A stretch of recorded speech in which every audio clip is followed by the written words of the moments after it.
change from helping yourself. Huh? You remember me, Mr. Salvador? Yeah, I can't say I... Oh, yeah, the Chevy about a month back, huh?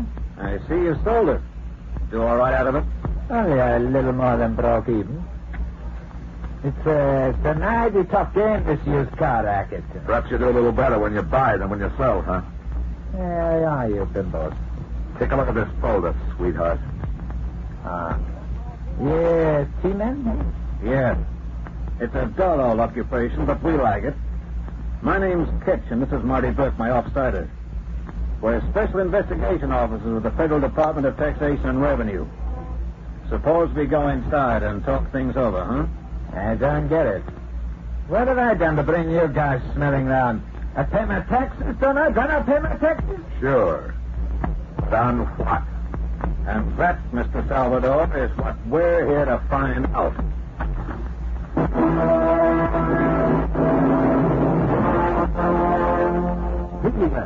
The true-to-life adventures of the men whose job it is to discover and bring to account those citizens who, by concealment, deception, or fraud, evade their lawful taxes.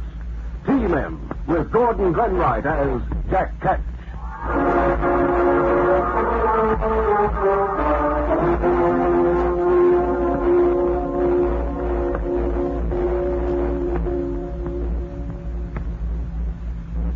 Here is Jack Ketch, one of this nation's T-Men, to tell you the case of the loving blonde.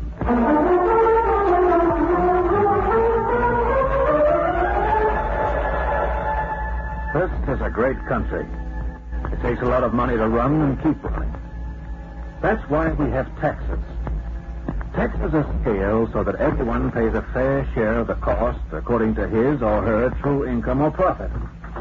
Let one citizen evade his lawful tax, and you, the honest taxpayer, get slugged a little more next year to make up for Mr. Smarty Pants. You busy, Jack? This is Marty Burke, my off-sider. He's always busting in with good ideas. He thinks. What's on your mind, Marty? Can you spare 10 minutes to listen to a beautiful girl? Yeah, I thought you could, so I'll go get her. Hey, not so fast. You know I only interview in the booths.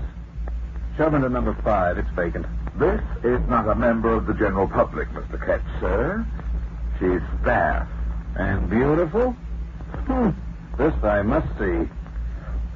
Oh, and Marty, this might be a personal matter, so if you just busy yourself elsewhere... Nothing doing. She's staff, I said. She's heard rumors. She wants a bodyguard. Now, Marty, you know me, don't you? That's right. I'll get an Alsatian as well.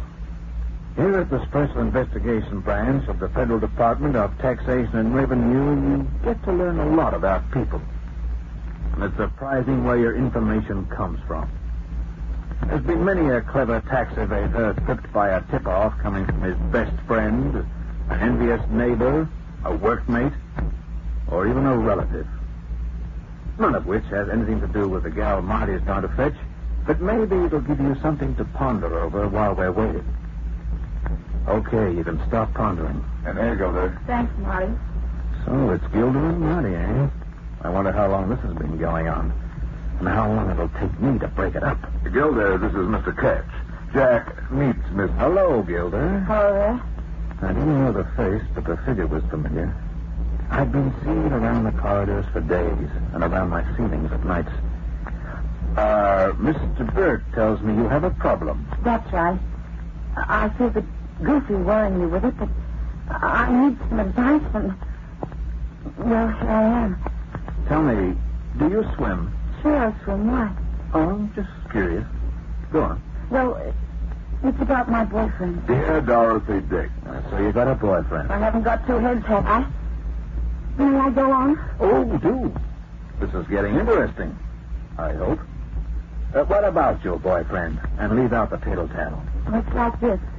A couple of weeks back, my boyfriend got in a jam for ready money while he was on a deal out west. He wrote me to sell his car. He thought it would bring about $1,000. Cutting the story short, I sold to him his car out on Fielding Avenue. But the most they'd pay was $800. Well, I took it and wired the money to Jerry. Now the screaming has been dipped out of a couple of hundred, and he thinks I did the short changing. Quite a character. Well, what's your problem? Can't you prove you got only $800? How was it paid to you? Check or cash? Cash. They only deal in cash on Tuesday. Did you give the dealer a receipt for the dough? Sure. Gilda, you have no problem. All you've got to do is take this trusting soulmate of yours over to the used car lot and get the dealer to show him the receipt. Simple, Simple. Like Einstein's theory. But his words. The dealer refuses to produce the receipt. He says I should have made a duplicate when the deal went through. But what possible objection could he have? I'll tell you what, Gilda. I'm going to be busy all day, so what do you say I drive you across town tonight and see if I can make this cookie produce that receipt? Oh, would you, Mr. Ketch? And a duck swim, he would. You know, Ketch, watching you at work is like sitting through the same movie over and over. Well, you want this character to get away with a raw deal like this? Of course I don't. You want this lovely girl to pack things up with a boyfriend? Of course you don't. 8 o'clock tonight, Gilda. I'll call for you.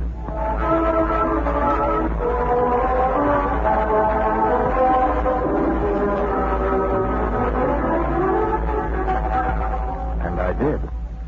You know, you can tell by the way a girl sits in the car whether or not she enjoys your company. We were getting along fine. And then, darn it, we had to come to the used car lot on Fielding Avenue. I parked. We got out. Oh, this is it, Johnny. Salvador Autos. Cash for your car. Buy the best autos in town on a third down balance over 2 years. Well, seems fair enough. Let's go in. Oh, you go in. I'll wait up front here. Not in your life. You know the score. You tell them what you want, and I'll see you get it. Come on, honey.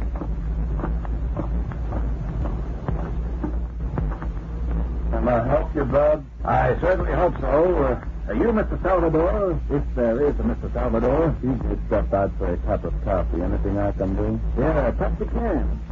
Do you remember this young lady? In what direction? She sold a car here a couple of weeks back. I started on the payroll yesterday. It was my car, as a matter of fact, and we didn't see how down. I've heard of it. What does she say we pay? 800. You've got a receipt to prove it.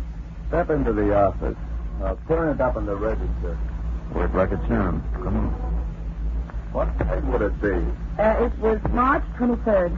A black Buick 50 model. Name was Hubertson? That's it. Well, how much did I get? 1,050. Gilda, sweetie, you've been telling me a pack of lies. Lies? I'll show you. Let's see that register. Go right ahead. There's your signature for 1,050.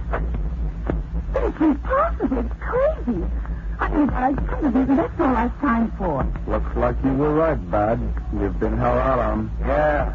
Come on, you cheap little double-crosser. Just wait till I get you home. Oh, me. Johnny, you're hurting. Johnny, I haven't started to hurt yet.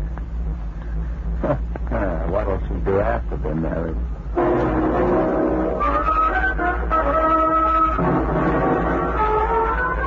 A pretty good act, I thought.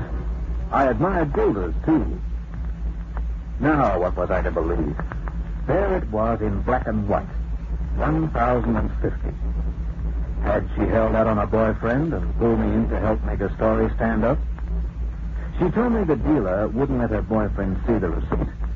And yet his off-sider hadn't raised a squawk. Okay, it was happening in my time, not the department. So I decided to string along and see the payoff.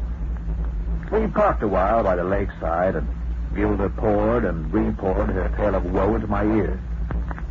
And then it turned chilly. Would I come to the apartment she shared with a girlfriend and have some coffee? With a girl like Gilda, coffee could be beautiful. So could life. I was just draining my third cup, and Gilda was saying for the 99th time... You still don't believe me, do you, Johnny?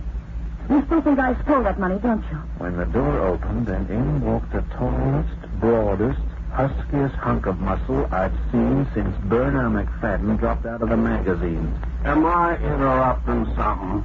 I didn't dare tell him he was. I'm only 6'3". Why, Jerry, what are you doing here? I thought you were out of town tonight. Should I now say something obvious? Who's a friend? Oh, this is Mr. Ketch, one of the top men of the department. Well, like a simple guy, I always thought working back at the office was always done at the office. You'll notice that up till now, superb tactician that I am, I haven't said a word. Jerry, you'll never guess what's happened. Mr. Ketch and I drove over to view his car up tonight to make him produce the receipt for the car. And they did. That I'd like to see. They didn't let us bring it away. You stay out of this, Junior. How much the receipt show? 800? No, Jerry. 1,050. I know it all along, I know. That's all a mistake, Jerry. I'll say it's a mistake, and you've made it. I got a darn good mind to break your neck, you little chiseler. At a time when I needed every last cent I could lay my hands on, you had to shortchange me. What a sucker I've been. Now, just a minute, friend. I told you to stay out of this. He swung a punch. I fainted with my right. He didn't. I fainted. When I came to, he'd gone. So had the use of my left eye. But my right was still working well enough to see that Gilda was kneeling beside me with a bowl of cracked ice. I poured a little scotch over some, and then I felt better. And because I did, so did she. You know, the smartest thing I've ever done in my life was taunting that zombie till he hit me. Next morning at the office, I told Marty Burke the story. Well, most of it anyway. And who do you think's telling the truth, Jack? The girl or the dealer? I don't know. One of them must be lying, and the dealer's got it there in black and white. 1,050 pieces of 8. With Gilda's signature alongside. Why would Gilda lie? There are 250 good reasons. And who's her boyfriend? No, I got a better idea. Is there a better idea than Gilda losing her boyfriend? Jack, how old is your chef? 4 years. Why? Like to sell it and get a new one? Why should I? She goes. Besides, I can't afford a new buggy. Let's go up and see the chief.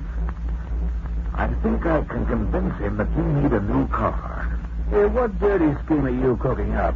And to what purpose? You think this thing is only a bit of a spat between a couple of lovebirds, don't you? Sure. What do you think it is? If I'm right, it could turn up to be one of the neatest and biggest taxation evasion rackets of all time. You're kidding. And it's foolproof. You proved that. I did?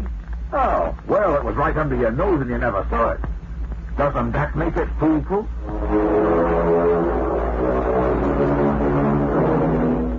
One thing I'll say for Marty Burke.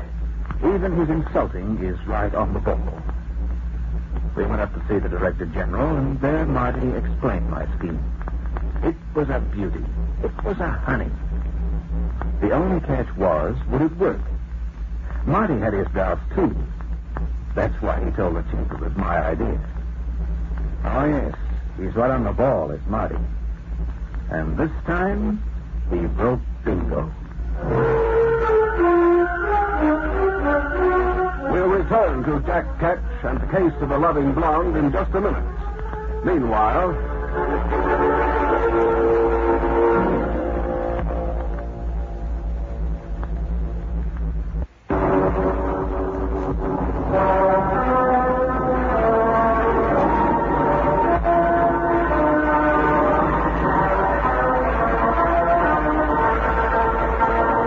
we return you to T-Men, with Jack Ketch continuing his true-to-life story of The Case of the Loving Blonde.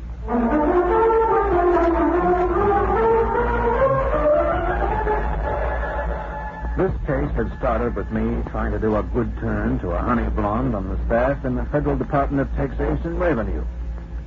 Now it looked like ending in a sweet little taxation evasion indictment. Only I don't mean little. He had to find out who gypped who.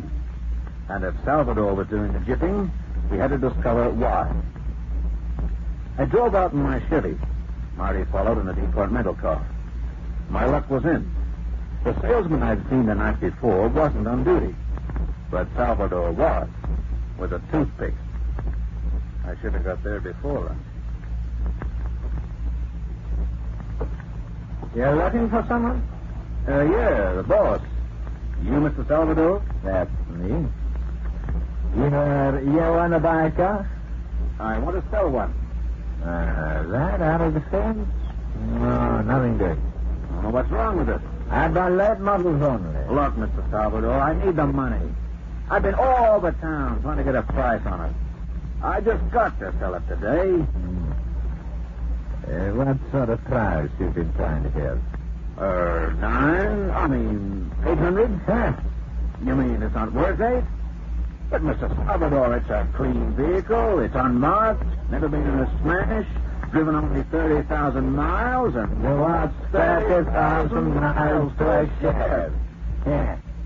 Yeah. Well, what do you say? I'll give you 6. Oh, gee, Mr. Salvador. You want 6? Huh? Well, my wife will yabber the living daylights out of me. You got yourself a deal. Come on, you step into the office. I went in, sat down, produced my papers. Our fat friends with a drawer open. 3 bundles of notes thumped on the desk in front of me. 2, 4, 6. Those papers, okay? You don't think I stole the jalopy, do you? It just been done. Okay. You sign the receipt right to stick here. But wait on, there's only my name here and the number of my car. The details will be put in later when I'm not busy, huh? But didn't you call this a receipt register? You want me to sign as having received an unstated amount of dough? 2, 4, 3. Hey, wait a minute. Make up your mind, brother. You want to do or not? Okay, but I still don't like it. Give me the pen.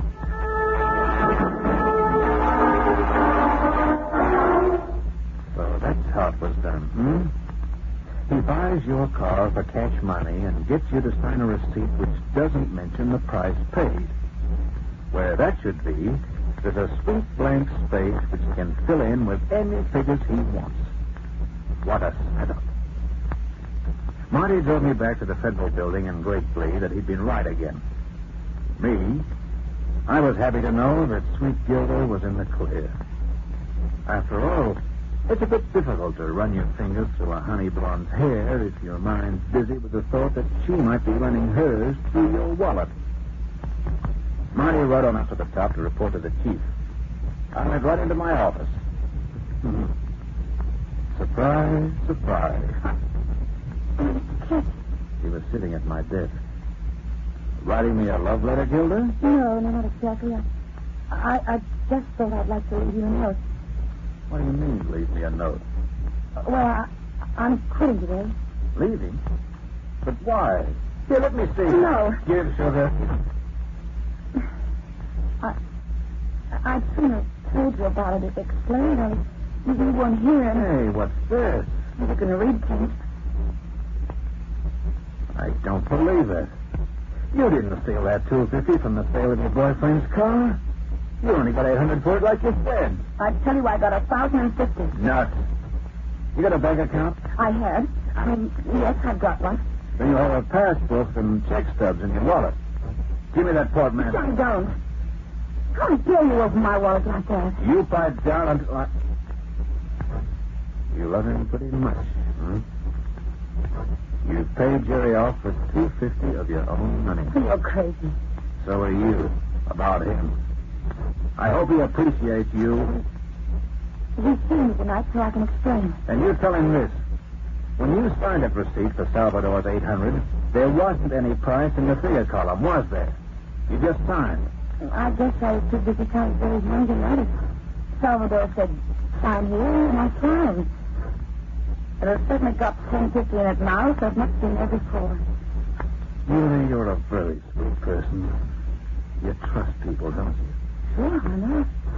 I was too sick to go around. Good. You stay that way. Here's your wallet. Thank you. Oh, and here's the pin I took out right in front of your eyes to test your powers of observation. You didn't say a thing. I thought it was 20. Gee, Johnny.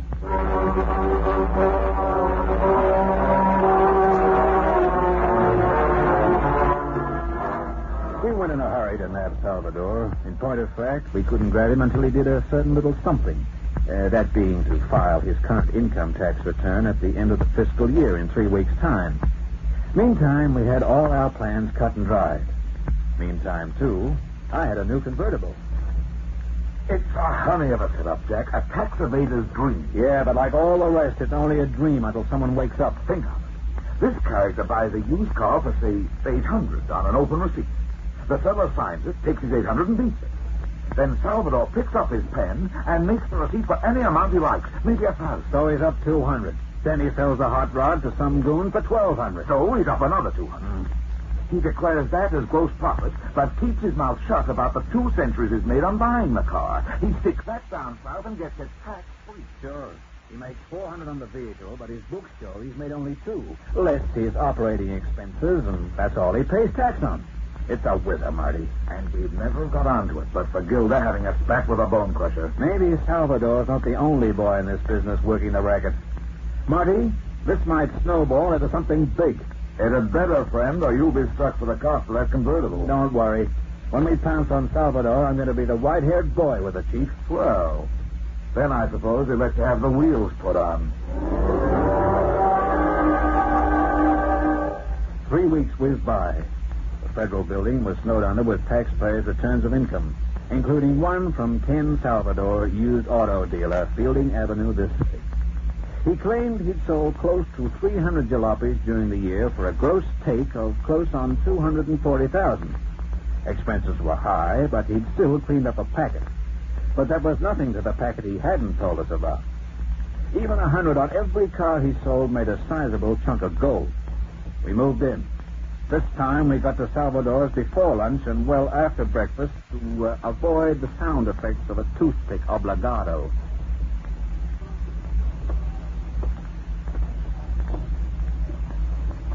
Can I help you? Sure. It'll be a change from helping yourself. Huh? You remember me, Mr. Salvador? No, I can't say. Oh, yeah, the Chevy, about a month back, huh? I see you sold it. Do all right out of it? Oh, only a little more than broke even. It's a mighty tough game, this used car racket. Perhaps you do a little better when you buy than when you sell, eh? Where are you, Bimbos? Take a look at this little folder, sweetheart. Oh. You're keyman, huh? Yeah. It's a dull old occupation, but we like it. My name's Ketch, and this is Marty Burke, my offsider. We're special investigation officers of the Federal Department of Taxation and Revenue. Suppose we go inside and talk things over. I don't get it. What have I done to bring you guys smelling around to pay my taxes, don't I? Don't I pay my taxes? Sure. But on what? And that, Mr. Salvador, is what we're here to find out. We'd like to see your receipt register, Mr. Salvador. Why? There's a hard and an easy way of doing this, friend. Take your pick. Okay. Help yourself. About a month ago, Mr. Salvador, I sold you my jalopy for $600, right? Well, remember, you look it up in the book. The price is there. I'll do that. Now, here we are. Sheriff Sedan, vendor John Ketch, Marina Apartments. Price? Oh, no. Is something the matter? Take a look, Marty. 600, eh? This car's just been smart or tipped off. All right. What about the car Gilda sold? She'll make a declaration. Turn it up. March 23rd. Yeah. 50 Buick sedan, vendor, Gilda Hubertson, price $800. Let me see that. A month ago, that price was down as $10.50. I saw it with my own eyes. Get a load of this, Jack. The price has been altered from $10.50 to $800 and signed Gilda Salvador. We got married last week. He sells me a car, I marry her. Romantic, huh?